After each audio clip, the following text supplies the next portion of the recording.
In the first week of December 1995, Michael Jackson stood on a stage in New York City, grinding through rehearsals for an HBO special meant to prove that the biggest performer alive could still carry a live broadcast. Then his body quit on him.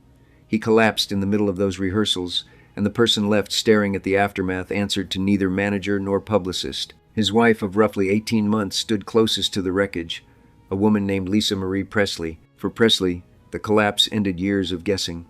By her own later account, that moment finally revealed the full depth of her husband's drug addiction after a year and a half of marriage and 3 years of standing between him and his worst impulses. So she handed him an ultimatum with no fine print: the drugs or me. Jackson picked the drugs.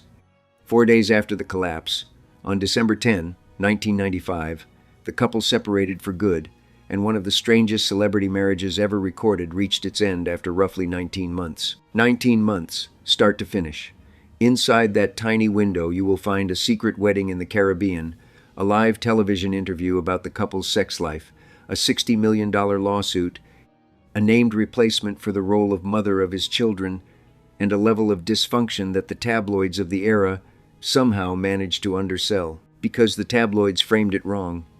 The papers treated this marriage as a punchline or a publicity operation, a weird celebrity collision to gawk at, when the story underneath ran far darker: a man in freefall after child abuse allegations, and a woman pulled toward him by the ghost of her own father. Everything in this video comes from the record, meaning Presley's own interviews, the memoir published after her death, and the court reporting of the era. No blind items and no invented dialogue. The ugliest material here came straight from the mouths of the people who lived it. To understand how it curdled, you have to rewind to the very beginning. And the very beginning is genuinely absurd: a casino showroom in Nevada 20 years before the divorce papers, where the future bride attended the future groom's concert as a 6-year-old.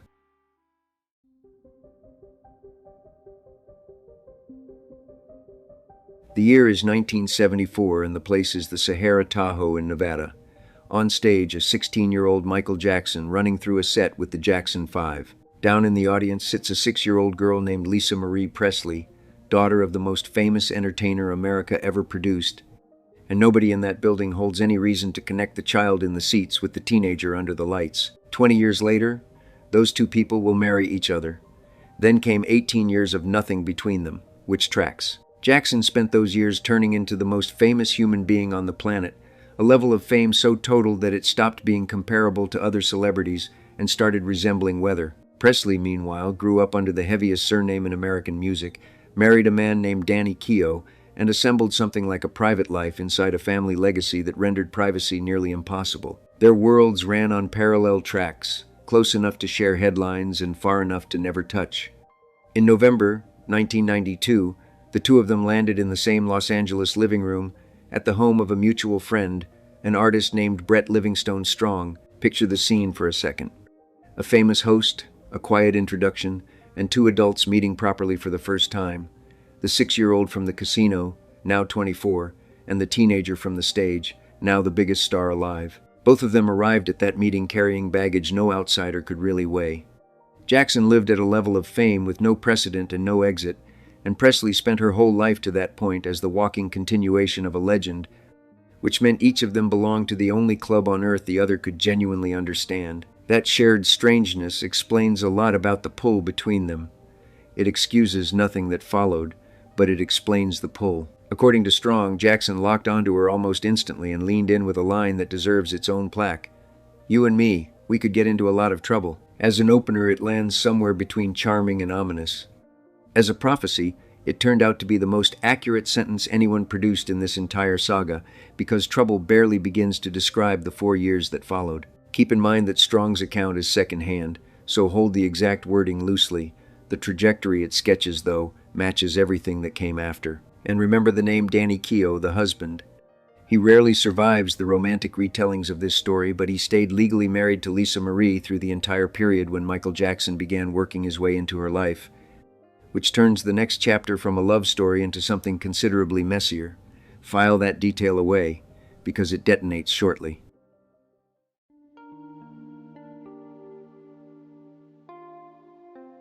Then August 1993 arrived and Michael Jackson's world detonated. He faced allegations of child sexual abuse Accusations that set off one of the most heavily covered scandals in entertainment history and put everything about his life in question. There is no clever angle on that sentence, and this video will not manufacture one.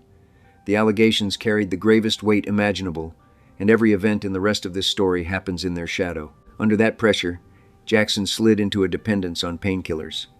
And while almost everyone else measured their distance, one person moved closer: Lisa Marie Presley, still married to Danny Keough and gripped by one very dangerous conviction: that she could save Michael Jackson. Her own words, more or less.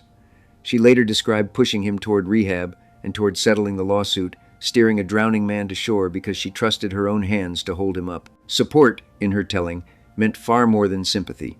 She worked the problem directly, arguing for treatment and arguing for ending the legal fight. Less a new companion than the last steady hand in the room. Step back and take in the optics of late 1993 for a moment. A man facing the most serious accusation imaginable and medicating himself through the fallout leaned day to day on the married daughter of Elvis Presley. Of all the people on earth who might have stepped into that role, if a screenwriter pitched that setup, the studio notes would come back demanding something more believable. History, as usual, employed no such editor. Now ask where Presley's rescue instinct came from. A savior complex never appears out of nowhere, and hers traced straight back to Elvis, whose story ended in addiction and death, a wound she later connected directly to her choices in this marriage. So when a brilliant, adored superstar with a spiraling drug problem began falling apart in front of her, something old and unfinished woke up, and she found herself not simply falling for a man, but reopening a rescue mission that failed the first time around. Somewhere inside that chaos, Jackson proposed marriage, over the telephone. Not across a candlelit table and not on some beach at sunset.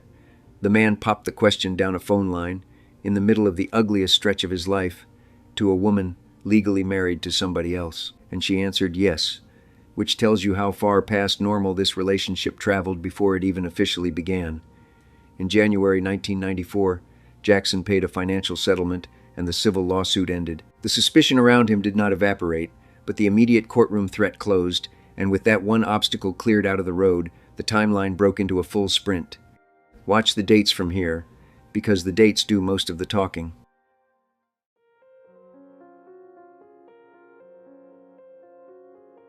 Before the wedding, stop for two revelations from Presley's memoir because they rewrite the texture of the whole courtship. The book, From Here to the Great Unknown, arrived in 2024, completed by Riley Keough and published after Presley's death, which means these details represent what she deliberately chose to leave on the record. Treat them as her final word on the subject. Revelation number 1. According to Presley, Michael Jackson remained a virgin when the two of them started dating. His age at the time, 35. Whatever image the world carried of the most screamed-over performer on earth, his actual romantic life, by his wife's account, sat at square one, and Presley stepped into territory that nobody, apparently, ever occupied before her. Why does that detail belong in a story about a nasty marriage instead of a gossip column? Because it exposes the mismatch at the center of everything. Presley entered this relationship as an adult with one marriage already behind her, someone who knew exactly what fame extracts from a family, while Jackson, for all his global dominance, arrived with practically no romantic history at all, starting from zero at an age when most people carry a full past. Two people that mismatched in experience never negotiate from equal positions. Revelation number 2 lands harder. During a trip to Las Vegas, while Presley remained legally married to Danny Keough, Jackson stopped hinting and declared outright that he loved her completely and wanted marriage and children with her. Read that sequence back. Not a flirtation and not a request for a date, but a full architecture for a shared future, offspring included, pitched directly at another man's wife. Subtlety never entered the picture. From there, the timeline moved like a montage. January 1994 brought the settlement of the abuse lawsuit, and soon afterward, Presley divorced Keough. And on May 26, 1994, she and Michael Jackson exchanged vows in a private ceremony in La Vega in the Dominican Republic. A wedding so quiet that the loudest thing about it turned out to be the timing. From settlement to marriage, roughly 4 months. The tabloids ran the obvious play. A wedding arriving that soon after a child abuse settlement looked, from the outside, like a public relations maneuver, with Presley cast as a credibility transfusion for a damaged brand, and the coverage framed it exactly that way. To be fair, the theory practically wrote itself. If you wanted to launder a shattered image in 1994, marrying into American rock and roll royalty would sit near the top of anyone's playbook. And the plan, if a plan ever existed, could have worked. Public sympathy plus the Presley name draped across the Jackson brand like a flag. On paper, that trade benefits everybody involved. Instead, the next 18 months produced a lawsuit, a fertility standoff, an ultimatum, and a collapse, which suggests that whatever purpose this marriage carried on paper, nobody could engineer the two people inside it. Presley spent the rest of her life rejecting the stunt framing anyway. In her 2010 interview with Oprah Winfrey, she called the relationship, in every sense, a normal marriage, grounded in real emotion rather than strategy, and her memoir backs that version in its own uncomfortable way. Nothing in her telling reads like a business arrangement. It reads like two damaged people colliding at the worst imaginable moment, one of them sinking and the other convinced she could swim for both of them. Both readings can coexist, which is the uncomfortable part. A marriage can carry genuine feeling and still repair an image on the side. Motive and outcome run on separate tracks, and nobody on Jackson's team lost sleep over sympathetic headlines. What nobody disputes is the sequence of dates, and the sequence of dates looks terrible.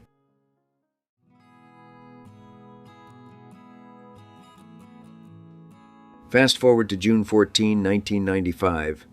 Jackson needed to sell a new album, History, and the promotional push included one of the strangest bookings in television history, a live sit-down with Diane Sawyer on Primetime Live, with his wife of 1 year seated beside him. Consider that setup for a moment.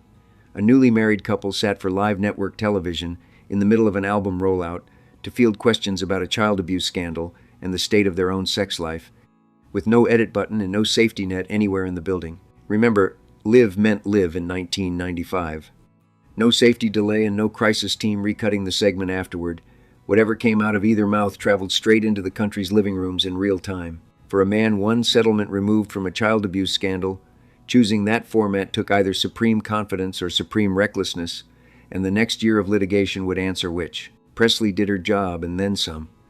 On air, she defended Jackson against the abuse allegations without visible hesitation and knocked down the rumors swirling around their sex life, the polite press code for the suspicion that the whole marriage existed only on paper. However you judge her motives, the woman stood in front of a live national audience and waged war on behalf of a husband whom much of the press already convicted. Nobody drafts a reluctant spouse into that role on live television, or at least nobody sane does, and her willingness to sit there and absorb it counts as one of the stranger loyalty displays of the decade. Then the whole exercise backfired in a way that belongs in a textbook on unintended consequences. During the broadcast, Jackson talked about the 1993 allegations, and that talking, according to Evan Chandler, the father of his original accuser, violated the confidentiality agreement attached to their settlement. In 1996, Chandler sued Jackson for $60 million over the breach. Sit with that irony for a second. An interview engineered to repair the damage from a scandal generated a brand new lawsuit about that exact scandal, and the legal fight ground on until 1998. When Jackson finally walked away with a $2.7 million win, and, presumably, a lasting distaste for live television. So take stock of this marriage in the middle of 1995. The husband promoted an album by relitigating a child abuse settlement on live TV, while the wife performed character witness duty on demand. A $60 million lawsuit warmed up in the background, and behind closed doors, the couple's arguments kept circling a subject more explosive than anything the tabloids of that year ever managed to print.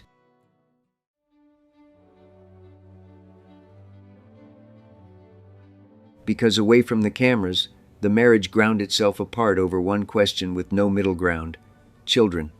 Jackson wanted kids urgently, and the accounts on record describe no vague someday dream, but an active, escalating demand. Presley kept refusing. Her reasoning, laid out years later on Oprah's couch, sounds almost brutally practical. The two of them argued constantly, and she dreaded the messy custody battles she could see coming if the marriage collapsed, so she refused to put a child in the middle of it. Jackson did not absorb the refusal gracefully. According to Presley, the pressure sharpened into something that stops sounding like a disagreement between spouses and starts sounding like a threat with a name attached. If she would not give him a child, he warned her, another woman stood ready to do it. Debbie Rowe, a nurse who worked for his dermatologist. Take a long moment with that sentence. A husband informed his wife that a specific, named employee of his skin doctor stood on standby to carry his children should she decline the assignment. That is not a hypothetical hurled mid-argument. That is a plan with a person already attached to it, presented inside a marriage as a pressure tactic. And whatever Presley felt hearing it, the message underneath could not have been clearer. You are replaceable. And the replacement already answers to a name. Debbie Rowe existed well beyond abstraction, too. She moved through Jackson's daily orbit as a real, identifiable person, which implies at minimum that the idea lived somewhere outside his own head before it ever reached his wife's ears. Give Presley credit for the cold read, though. She looked at a marriage full of fighting and projected the custody war waiting at the end of it, then refused to hand the tabloids a child to tear apart, which took more foresight than most people in her position ever manage. Whatever else collapsed between these two, that particular disaster never received its chance to exist. And hold on to the name Debbie Rowe, because this story is not finished with her, and the way she re-enters it removes any doubt about whether the warning amounted to a bluff or a fully formed plan waiting for its moment.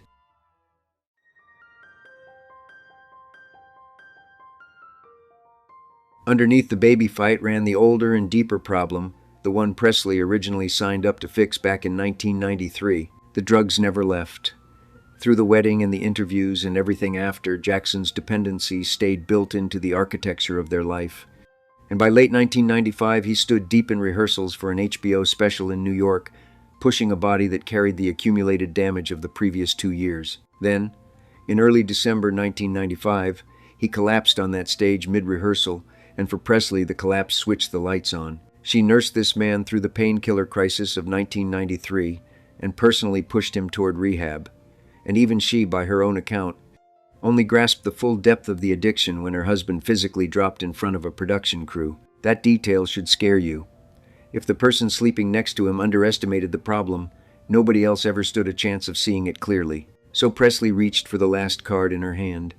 She put the choice to him in 4 blunt words: the drugs or me, an ultimatum with no loopholes and no sequel, and Michael Jackson, handed a clean binary between his wife and his habit, chose the habit and pushed her away. There it is.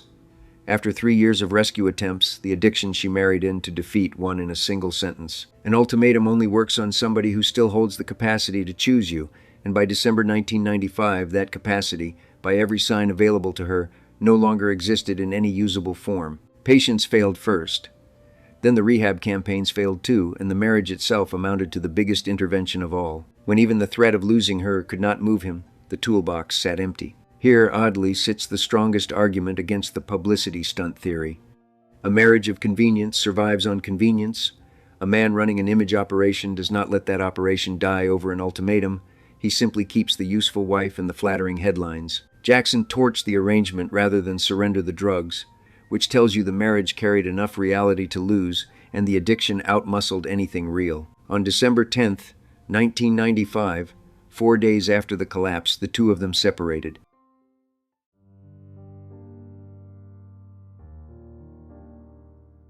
On January 18, 1996, Presley filed for divorce, citing irreconcilable differences, which has to rank among the driest available labels for a marriage involving a child abuse settlement, a $60 million lawsuit, a designated backup mother, and a drugs or me ultimatum. Her attorney, John P. Cole, told the press, "This is not going to be an ugly Hollywood divorce. For once, a celebrity lawyer undersold nothing.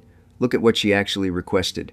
Court costs. Full stop." The woman divorcing the most famous man on earth asked him to cover the legal bills and otherwise walked, with no battle over property and no scorched earth press campaign, skipping warfare that would have come trivially easy to the daughter of Elvis. After 19 months inside the most dissected marriage on the planet, she wanted the exit more than she wanted anything Jackson owned.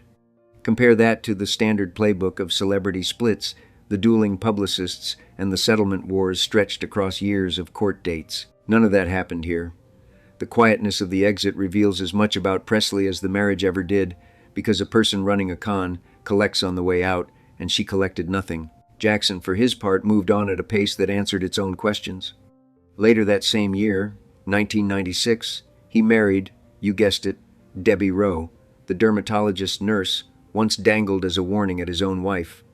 And with Rowe, he fathered the children he demanded from Presley. So the warning delivered inside the marriage never amounted to a bluff or some cruel exaggeration blurted mid-fight. In hindsight, it reads less like a threat and more like an itinerary.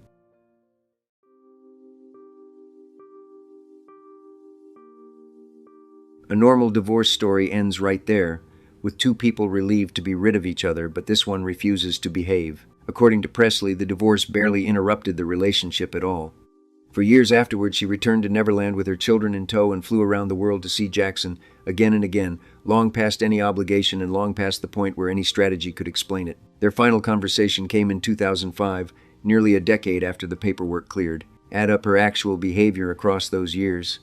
She defended him on live television while the world doubted, held her line on the one demand she considered dangerous, walked away from the divorce with nothing, and still kept showing up at Neverland with her kids long after the marriage dissolved. The cynical reading falls apart on contact. In 2010, sitting across from Oprah Winfrey, Presley finally named the engine underneath all of it. Her attraction to Jackson, she explained, grew out of a need to fix him, and that need ran straight back to her father, to Elvis Presley's addiction and death and everything those facts left unresolved in his daughter. The marriage, in other words, replayed an older tragedy with the roles recast.